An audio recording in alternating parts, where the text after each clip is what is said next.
कुछ समझ में ज्यादा अच्छे से आएगा और हमें समझाने में ज्यादा अच्छा लगता है। इधर आ जाओ, इधर तक आ जाओ, पूरे इधर तक। हाँ। धर्म स्नेह भावात्माओं, आज पर्वादिराज पर्व के प्रशिक्षण का प्रथम दिवस जो हमें एक बहुत बड़ा संदेश लेकर के आया है कि क्षमा को धारण करो, क्रोध को छोड़ो, क्योंकि क्रोध महाविष रूप करहि नीच गति जगत में, कोमल सुधा अनु सुख पावे प्राणी सदा। हमारे मन में जब तक क्रोध का भाव है, जब तक हमारे मन में बेमनस्ता का भाव है, तब तक कहते हैं ऊपर से किया गया सारा धर्म धूल के समान हो जाता है। इसलिए भगवान महावीर स्वामी ने सबसे पहले धर्मों में क्षमा धर्म रखा कि क्षमा को स्वीकार करो, क्षमा को धारण करो, क्योंकि क्षमा से धर्म की शुरुआत होती है। आज जो पर्वसर पर्व है, वह पर्व शब्द ही हमें बहुत बड़ा संदेश देता है, बहुत बड़ा हमें उदाहरण प्रस्तुत करता है। पर्वयूषण, पर्व उष्ण मतलब गर्मी। अभी तक जो गर्मी थी, अभी तक जो गर्मी थी, वो किसकी गर्मी थी? किसी को लाकेट की गर्मी थी, तो किसी को पॉकेट की गर्मी थी, तो किसी को अध्यक्ष जी जैकेट का है, जैकेट की गर्मी थी। किसी को पॉकेट की गर्मी, तो किसी को जैकेट की गर्मी, तो किसी को लाकेट की गर्मी है। लेकिन आज यदि कोई गर्मी होगी तो तब की गर्मी होगी, त्याग की गर्मी होगी, भक्ति की गर्मी होगी, आराधना की गर्मी होगी। क्योंकि मैं लोगों से कहती हूँ कि उपास करो ना करो, लेकिन 10 दिनों के लिए या हमेशा के लिए आप व्रत उपास करो ना करो, लेकिन परमात्मा की उपासना करने जरूर लग जाओ। क्योंकि परमात्मा की उपासना यदि करने लगते हैं तो एक दिन व्रत उपास भी हमारे पीछे पीछे आने लगते हैं। पर्व में 3 शब्द हैं सुरेश भैया, पर्व में 3 शब्द हैं, पा, रा और बा। पा, रा और बा, ये पर्व शब्द ही हमें बहुत बड़ा संदेश देता है। पा कहता है पापों से, रा कहता है रग रग से, और बा कहता है विसर्जन कर देना, यानी हमारी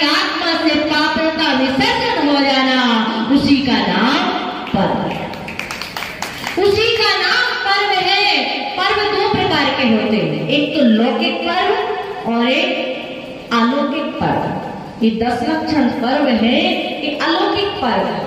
ये त्योहार होता है, एक पर्व होता है। त्योहार में खाने की होड़ होती है, पहनने की होड़ होती है, दिखाने की होड़ होती है, लेकिन जब पर्व आता है तो पर्व में त्याग की होड़ होती है, साधना की होड़ होती है, जप और पूजा पाठ की होड़ होती है। आज मुझे देख करके इतनी प्रसन्नता हो रही है, इतनी प्रसन्नता हो रही है कि इतने सारे युवा लोग पीले वस्त्र पहन करके यहाँ पर बैठे हुए हैं। हमेशा महिलाओं की संख्या, धर्म सभा हो, कोई भी कार्य हो, उसमें महिलाओं की संख्या अधिक होती है, लेकिन ये भगवान पार्श्वनाथ का चमत्कार है कि झुमरी तलैया में पुरुषों की संख्या ज्यादा दिखाई दे रही है। ये अतिशय से बड़ा नहीं है। आप समोषण में भी देखना, किसी के तीर्थंकर के 24 तीर्थंकरों के समोषण को देख लेना। सभी तीर्थंकरों के समोषण में श्राविकाओं की संख्या अधिक है, आरिकाओं की संख्या अधिक है, मुनि की संख्या कम है। आरिकाओं मतलब आरिकाओं से मुनि की संख्या कम है और श्रावकों से मुनि से ज्यादा आरिकाएं हैं और श्रावक से ज्यादा श्राविकाएं हैं। और मैं तो पूरे हिंदुस्तान घूम के आई हूँ, सब जगह श्राविकाओं की संख्या ज्यादा होती है, लेकिन ये बहुत बड़ा अतिशय है कि पुरुषों की संख्या ज्यादा है। जितना पुराना मंदिर होता है, जितनी प्राचीन प्रतिमा होती है, उतने अतिशय अपने आप घटित हो जाते हैं। वहां पर उतने दीव आकर के अपने आप भक्ति और आराधना करने लग जाते हैं और उसका परिणाम ये निकलता है कि लोगों की अपने आप भावना धर्म के प्रति जागृत होती, आकर्षित होती है। तो आज पर्वादिराज पर्युषण पर्व वैसे आज भदैया जैनी ज्यादा दिखाई दे रहे हैं, सदैया तो लिमिटेड है।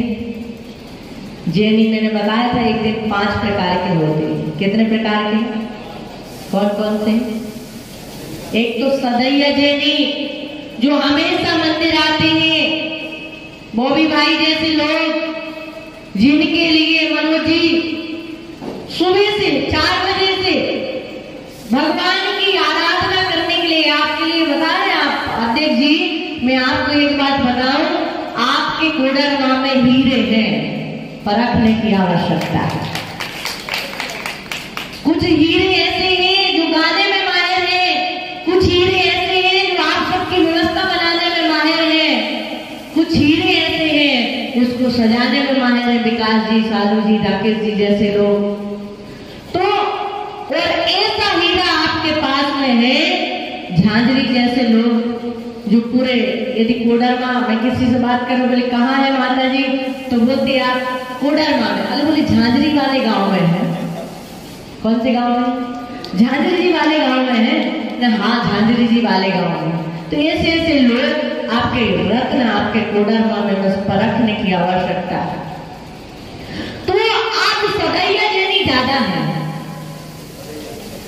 कि भदैया जैनी ज्यादा है, जो सदा बहार भगवान के पास आता है, भगवान की जब तक कहता है कि प्रभु का दर्शन नहीं कर लूंगा तब तक दूसरा काम नहीं करूंगा, वो सदैया जैनी है।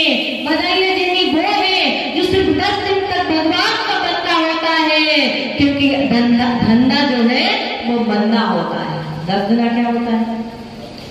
धंधा बोल रहे थे विकास भाई को, बोले माता जी आज की बस दुकान है, हमारे अजय भैया है ना, क्या नाम है, अभिषेक ना,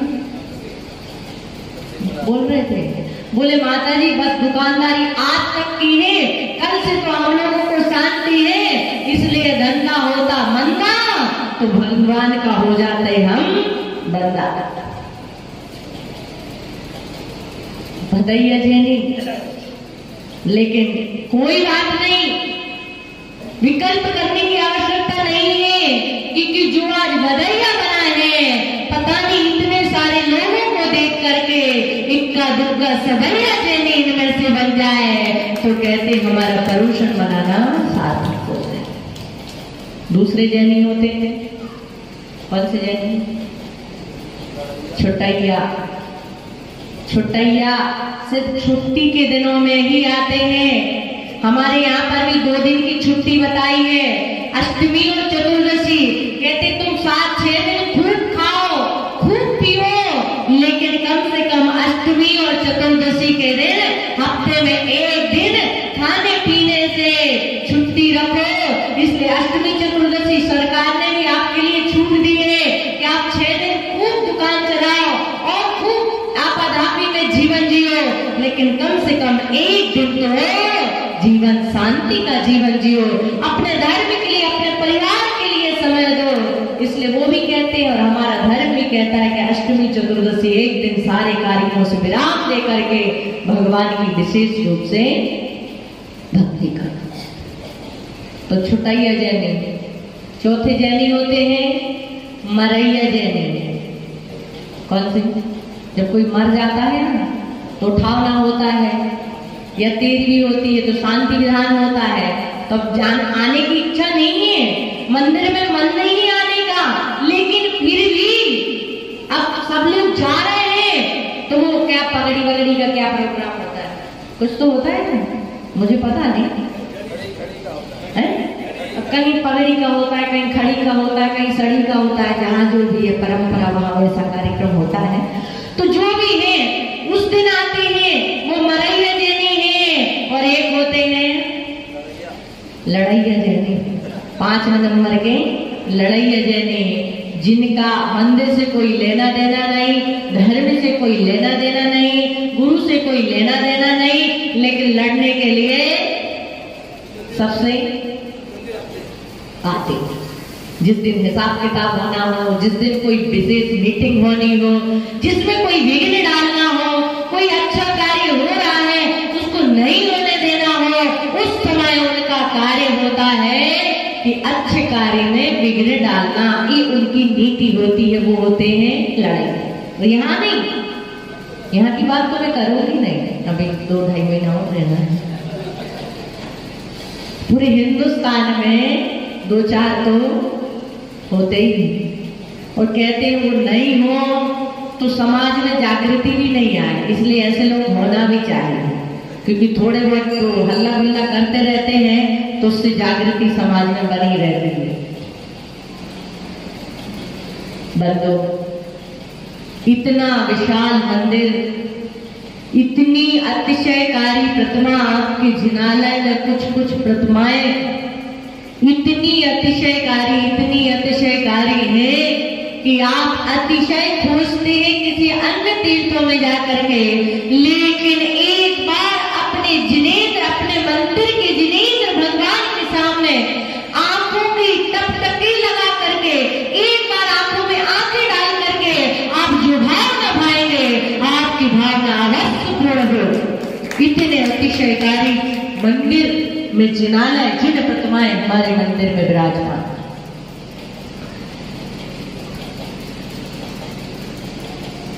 यदि हम सोचेंगे कि सिर्फ 10 दिन ही हम भगवान की भक्ति करेंगे, 10 दिन ही मंदिर आएंगे। अभिषेक भैया है ना, मैंने उनसे बोला कि भैया भादों के भादों तो नियम ले लो अभिषेक करने का। बोले माता जी भादों में आएंगे ना। मैंने कहा भादों चल रहा है। बोले अभी नहीं, सिर्फ 10 दिन। भादों का मतलब ये समझते हैं कि सिर्फ 10 दिन, 10 दिन ही भादों में 30 दिन होते हैं, लेकिन हम समझते हैं कि भादों के सिर्फ 10 दिन होते हैं। यदि ऐसा दौर चला कि हम सिर्फ 10 दिन ही मंदिर आएंगे, ऐसा दौर चला कि हम सिर्फ छुट्टी के दिन ही मंदिर आएंगे, तो ध्यान रखना सुमित भैया, ध्यान रखना, वह दिन दूर नहीं जिस दिन मंदिर का मालिक, मंदिर का पुजारी परमात्मा को सिर पर रख कर ले जाएगा और आपका दरवाजा खटखटाएगा और आपसे कहेगा मैं भगवान लाया हूँ, दर्शन कर लीजिए। और अंदर से आवाज आएगी, अरे रोज रोज भगवान रोज रोज परमात्मा को लाने की आवश्यकता नहीं। इसलिए भदैया जैनी नहीं, 10 लक्षण वाले जैनी नहीं, बल्कि हमें कौन से जैनी बनना है? सदैया जैनी। सदैया जैनी यदि हम बन जाते हैं तो एक दिन वो दिन आता है, कहते हैं कि जितने हम भगवान की भक्ति आराधना अभिषेक करते हैं, आप देखिएगा मांगी तुंगी कितने दिन बने हुए उस क्षेत्र को है, कितने दिन बने हैं? अभी 2017, 18, 19, 20, 21 मतलब 3-4 साल ही हुए हैं, लेकिन एक साल में ही उसका ऊर्जा का जो केंद्र है, ऊर्जा जो है वो इतनी बढ़ गई कि जैसे श्रवण में ऊर्जा है, वैसे मांग तुंगी में नवीन प्रतिमा में ऊर्जा बढ़ गई। कैसे बढ़ी? हजारों लाखों करोड़ों लोगों ने वहां पर दर्शन किए, भक्ति की। यदि 1000 लोग जाते हैं, एक बार भी नमोकार पढ़ेंगे, एक बार भी मंत्र का जाप करेंगे तो कितने बार हो जाएगा? और करोड़ों लोग जाएंगे और एक दिन में एक मंत्र का भी जाप करें। कोई माला फेरता है, कोई घंटों माला फेरता है, कोई 5, कोई 10 ऐसी माला फेरता है, तो ऊर्जा का केंद्र बढ़ता है। अपने आप अतिशय घटित होते हैं, अतिशय ऐसे नहीं होते घटित, बहुत पुराना भी मंदिर होता है और कहते हैं एक नया मंदिर होता है, नए मंदिर में भी अतिशय घटित होने लगते हैं, क्योंकि जितनी ज्यादा हमारी भक्ति और आराधना होती है उतना ज्यादा अतिशय अपने आप घटित होता है। मूर्ति में कोई अतिशय अलग से नहीं आता, जो हम मंत्र जपते हैं, जाप करते हैं, भक्ति करते हैं, उससे ही वो ऊर्जा, शुभ ऊर्जा, पवित्र ऊर्जा संग्रहित होती है और वही अतिशय को पैदा करने वाली को है। तो आज पर्वादिराज पर्वशन पर्व के प्रशिक्षण का दिन है। हम बोल तो देते हैं कि क्षमा धारण करो, क्षमा धारण करो, लेकिन जब क्रोध आए तब क्या करें? विमल भैया, जब क्रोध आए तब क्या करें? और क्रोध आता कब है? कब आता है क्रोध? कब आता है क्रोध? अपेक्षा की उपेक्षा जहां पर होती है वहीं पर क्रोध उत्पन्न होता है। और आज हमें पग पग पर, डग डग पर हमें अपेक्षाएं हैं। तो कहते हैं कि पहले तो अपेक्षा ही मत रखो तो क्रोध आएगा नहीं, और दूसरा अपेक्षा रखते भी हो, जब क्रोध का निमित्त मिले, जब क्रोध के कारण उत्पन्न हो, तो या तो मौन हो जाना। क्या हो जाना? मौन हो जाना। अभी सुरेंद्र भैया पूछ रहे थे, बोले माता जी क्रोध आए, जिस समय क्रोध खूब आए तो क्या करना चाहिए? मैंने कहा जिस दिन क्रोध आए उस दिन भोजन छोड़ देना चाहिए। क्या? अब क्रोध आएगा, क्रोध करेंगे और भोजन छोड़ेंगे तो भोजन तो छूट नहीं सकता, इससे अच्छा क्रोध को ही छोड़ दो। क्या? भोजन तो छूट नहीं सकता, इसलिए क्रोध को छोड़ दो। तो सबसे महत्वपूर्ण कारण यही है कि यदि हमें क्रोध आ रहा है उस समय मौन हो जाओ। कुछ समय के लिए यदि हम मौन धारण कर लेते हैं तो जो क्रोध आ रहा था, जो किसी पर भड़कने वाला था, जो किसी पर बम फोड़ने वाला था, वो थोड़े समय टल जाने के बाद, क्योंकि क्रोध एक ऐसी चीज है, क्षमा जो है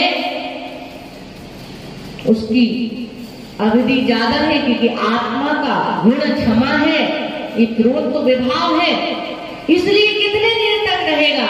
थोड़े समय के लिए रहेगा। इसलिए क्या करने लग जाओ? मौन हो जाओ। दूसरा, जब क्रोध आए आप तो उन्हें छोड़ दो, उन्हें कोई नहीं समझा सकता। विमल भैया, एक व्यक्ति आया था महाराज के पास, बोले महाराज मैं अपनी बीवी से बहुत परेशान हूँ, बहुत परेशान हूँ, बहुत परेशान हूँ, कोई उपाय बताइए। महाराज ने बोला कोई उपाय होता तो मैं महाराज ही क्यों बनता है? तेने का कोई उपाय नहीं। आप तो यहाँ ध्यान रखो,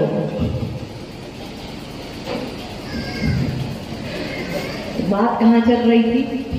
जब क्रोध आए तो मौन हो जाना या फिर स्थानांतरण कर लेना, क्योंकि कई बार भूमि ऐसी होती है, जगह ऐसी होती है, वहां पर क्रोध आता है। हमने उदाहरण सुना है वैष्णव संप्रदाय में, किसका? श्रवण कुमार का। किसका उदाहरण है? श्रवण कुमार का। इधर से इधर जाते तो भाव बन जाते माता पिता को आगे ले जाने के, और फिर उधर आते तो कहते नहीं ले जाएंगे, तुम्हें जाना तो जाइए। तो क्षेत्र का भी प्रभाव होता है। किसी किसी जगह पर क्रोध आता है। हमारे विजय भैया बोल रहे थे, जिज्जू भैया बोले माता जी हम लोग उधर वाले रूम में मीटिंग करते तो कुछ ना कुछ एंटी हो जाती, और यहाँ करते हमारे वाले रूम में करते तो निर्णय निकल जाता है ना। सारे लोग शांति के साथ बैठते, अरे अग्नि कोण में बैठोगे तो अग्नि तो जलेगी है। तो ऐसी बात है।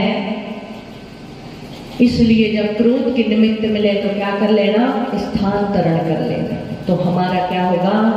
समय भी कट जाएगा, और स्थानांतरण करने से यदि बीवी आपकी इस रूम में बड़बड़ा रही है तो आप दूसरे रूम में चले जाएंगे। क्या इस रूम में कोई बड़बड़ा रहा है, कुछ अपशब्द बोल रहा है, तो दूसरे रूम में चले जाइए। और एक बात और महत्वपूर्ण आपको बता रहे हैं, यदि कोई गुस्सा कर रहा है, क्रोध कर रहा है, आपका अपशब्द बोल रहा है, उस समय आप मुस्कुराते रहिए और एक कहते रहिए बहुत अच्छा, बहुत अच्छा, बहुत अच्छा। यदि बहुत अच्छा कहते रहेंगे और मुस्कुराते रहेंगे, ओहो कितने अच्छे शब्द हैं, कितने सुंदर शब्द हैं, समझ लेना वो कहेगा कितना पागल हूं मैं, बिना मतलब का बोल रहा हूं, इसमें तो कोई फर्क ही नहीं पड़ रहा है। तो कहते हैं ऐसे ऐसे कारणों से हम अपने क्रोध को क्या कर सकते हैं? क्या कर सकते हैं? शांत कर सकते हैं। क्योंकि क्रोध एक पागलता है, क्रोध एक ज्वाला है। जब हमें क्रोध आता है तो हमारी आंखें कैसी हो जाती हैं? लाल, गाल फूल जाते हैं। किसी ने मुझसे पूछा था ऐसी कौन सी चीज है जिसका आकृति तो एक सी रहती है लेकिन जब देखो तब फूल जाती है? तो मैंने कहा महिलाओं का थोबड़ा। जब चाहे नहीं फूल जाता, फूलने के बाद गुब्बारा हो जाता है, आकृति वैसी रहती है लेकिन फूल जाता है।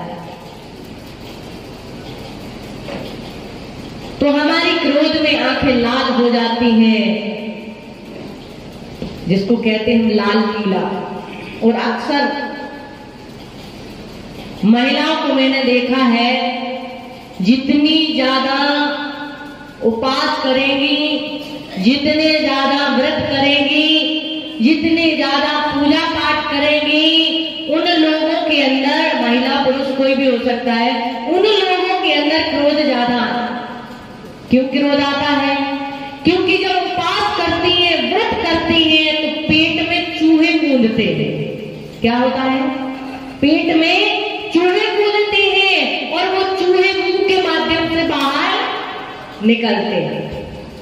जब कूदेंगे पेट में चूहे तो कहीं से तो वो निकलेंगे ना बाहर, तो वो बाहर निकलते हैं। और ऐसे वातावरण को देख करके बहुत सारे लोग ये कहते हैं कि जो जितने ज्यादा धर्मात्मा है, जितने ज्यादा मन में जिनके धर्म बसा हुआ है, जो लोग खूब पूजा पाठ करते हैं, अक्सर चिड़चिड़े क्रोधी वही होते हैं।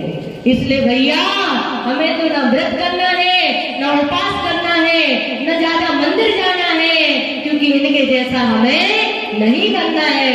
हम तो घर में रह करके शांति का जीवन जीते। अभी देखना प्रभूषण पर चल रहा है, अभी संख्या कितनी कम है महिलाओं की, पढ़ रही होंगी। उत्तम क्षमा गहो रे भाई, यह भाव बोलो ना आप लोग, सब लोग बोलो ना, बोलिए उत्तम क्षमा, जोर से बोलिए पीछे वाले सभी लोग, उत्तम क्षमा। बस इतना ही, इससे ज्यादा नहीं चाहिए। अभी पढ़ रही होंगी, पढ़ के आई ना, 10 लक्षण की पूजा नहीं की, अभी करेंगे। पीछे वालों ने कर ली, मतलब बाकी की कर रही थी नीचे। अभी सोच के आई होंगी घर जाएंगे, बहू को कर लगा के रखेगी, आटा गूंद के रखेगी, सब्जी बना के रखेगी, रोटी बना के रखेगी, बस मैं 10-12 पूजा करके जाऊंगी और सीधे ताली लगाकर एक आसन करूंगी और पता चला कि अभी तो महारानी बेडरूम से नहा धो करके बाहर निकली है, न चूल्हा जला है, न आटा मरा है, न कुकर लगा है, न रोटी बनी है, न सब्जी बनी है। अभी तो पढ़ के आई कि उत्तम क्षमा कहो रे भाई, ये जस पर बहुत सुखदाई। और कहते हैं अभी जाने के बाद खूब लड़ी मर्दानी बैठो क्या, अभी वहां पर गुब्बारा फूटने लग जाएगा। तो कहते हैं ऐसे धर्म से कुछ होने वाला नहीं। यदि आप मंदिर में पूजा करके आए हैं, यदि आप मंदिर में अभिषेक करके आए हैं, यदि आप मंदिर में 5 मिनट गुजार के आए हैं, तो भाई आपका मंदिर का जीवन आपके घर तक पहुंच जाए, आपके मंदिर का जीवन कुछ अंश आचरण में आकर के आपकी दुकान तक पहुंच जाए, तो समझ लेना कि आपका पूजा करना, मंदिर आना, अभिषेक करना सफल हो जाए। कितने बार तो भगवान विराजमान रहते हैं, वहीं चालू हो जाता है। यहाँ नहीं देखा मैंने, लेकिन बहुत सारी जगह है। सच बता रहे हैं, पहली ऐसी जगह है जहाँ पर लोग बहुत प्रेम से अभिषेक, बहुत प्रेम से शांति धारा, बहुत आनंद और उसके साथ करते हैं। नहीं तो वहीं भी यहाँ चालू हो जाता है महाभारत। तो कहने का मतलब मेरा यही है। वैसे क्षमा जो है 4 प्रकार की होती है। कितने प्रकार की क्षमा सुरेंद्र भैया? 4 प्रकार की क्षमा। जय कुमार भैया 4 प्रकार की क्षमा होती है। पदम भैया कौन कौन सी? नहीं पता। 4 प्रकार की क्षमा होती, क्रोध की क्षमा, मान की क्षमा, माया की क्षमा और लोभ की क्षमा। बताऊं कैसे? क्रोध की क्षमा, कोई हमसे माफी मांगने आ गया, उसने गलती कर दी, लेकिन हम क्या कहते हैं उससे? अंदर तो क्रोध भरा हुआ है, लेकिन सामने वाला माफी मांगने आया है, इसलिए उसको माफ करना है, लेकिन क्रोध पूर्वक करना है। अरे जा जा जा, आज किया कल नहीं करना, अगली बार गलती की तो छोड़ूंगा नहीं। ये किसकी क्षमा है? किसकी क्षमा है? क्रोध की क्षमा। क्षमा तो किया, लेकिन दोबारा गलती की तो फिर तुझे देख लूंगा, छोड़ूंगा नहीं, माफ नहीं करूंगा। ये किसकी क्षमा है? क्रोध की क्षमा। मान की क्षमा, बड़े ने डांट दिया बच्चे को और बच्चे ने माफी मांगी। बच्चा कहता है हम भी बड़े होते तो दिखाते, हमसे बड़े हैं इसलिए डांट लो। ये किसकी क्षमा है? कोई भी बड़ा से बड़ा कोई भी हो सकता है, हमसे बड़ा कोई भी।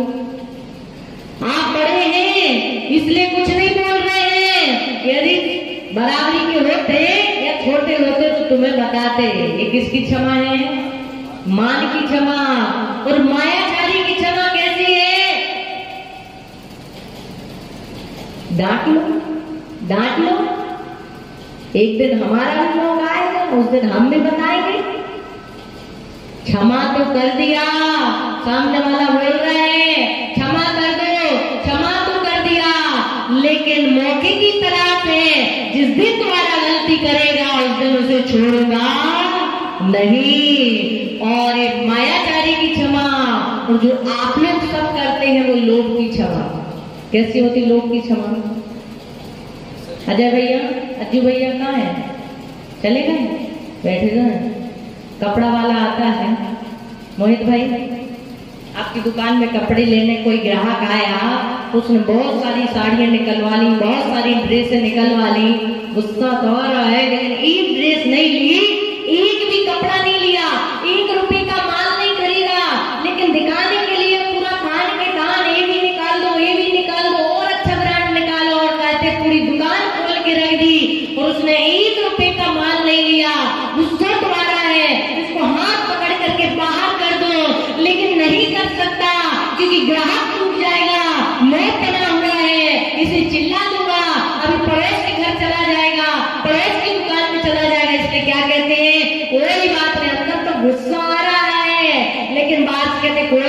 नहीं भैया, बस अगले बार कुछ ही दिनों में, अगले हफ्ते नया माल आने वाला है, आप फिर से आइए और लेके जाइए। ऐसे होता, ऐसे होता।